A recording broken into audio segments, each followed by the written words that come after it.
Wally of the week. We get some great suggestions coming in, but please send us your suggestions. We do appreciate them as well.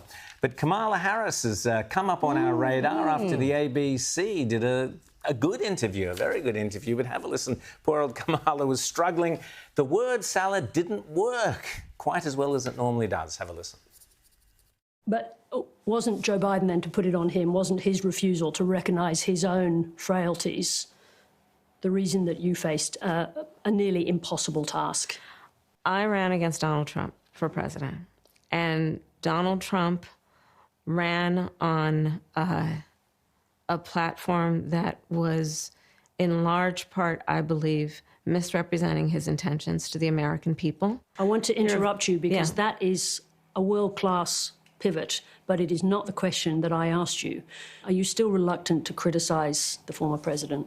In what regard, please? Well, just in terms of that question. So you went What exactly would you like to ask? Be more specific, if you don't mind. James, the mask slipped there. Old Kamala. It did. I didn't see that there was a lot of joy in that sort of thing. Boy, I mean, I tell you what, that tells us what a bullet we dodged, the whole world dodged with that. But also, you know, I mean, it's like amazing that even Sarah Ferguson from the ABC is hip to what she's doing there. TDS afflicted, Sarah. Yeah. But you know what? If you're wondering why we spent over $1 billion on the ABC, I think that's some value we got for once. Finally. So, Finally. I don't know if it's worth $1 billion per annum plus, but it was something. And Kamala's been on every podcast, media outlet, because she's promoting her book, and she, I think, wants to run again. So that's another motivation. And my gosh, she has not improved. She is absolutely at water, hopeless.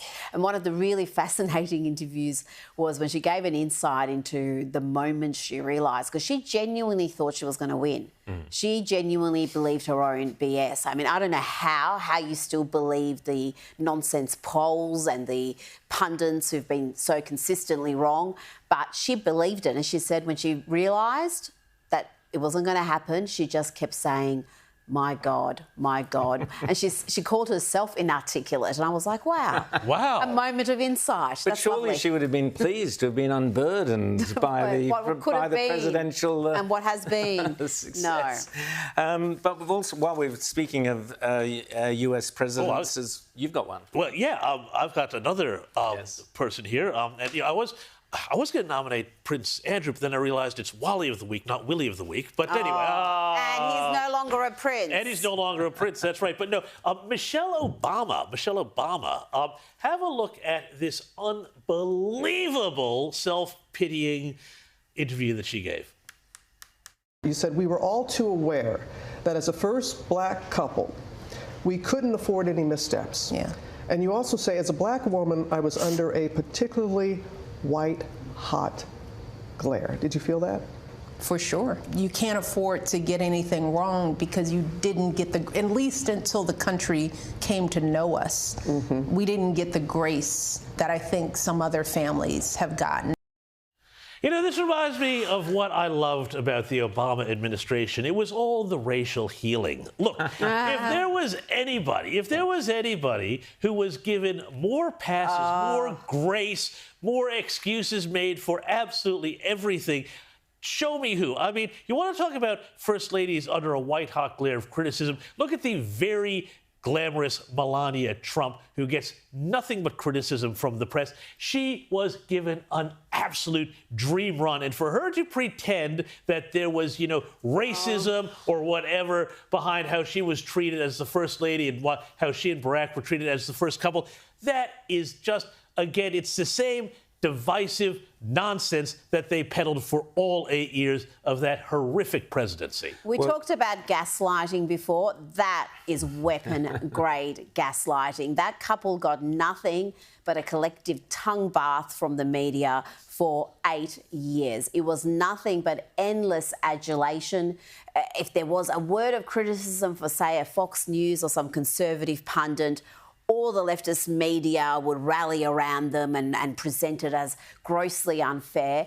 The man got a Nobel Peace Prize for being elected. I mean, really. And she got every single magazine cover. You talked about Melania, who is obviously, objectively a beautiful woman. She can't get on the front cover of Vogue. But how many covers did Michelle have? How many covers of every magazine? How many endless fluff pieces were written about how inspirational she is, and a model mother and a model woman for all American women to aspire to, really? And all she does, she is a miserable figure. All she does on her own podcast and on other interviews just plays the victim and bags Barack. Obviously, that is not a happy marriage, because you never hear her these days say anything positive. It's all just about how she hates how he chooses food, how he's annoying, how she's, you know, you can have 10 years of misery in a marriage and still stay together. What does that tell you? And yet that people speak about her as a possible candidate for president for the Democrats. Well, she's got her own podcast now, which means she has to sit in front of that big mic whenever she's talking.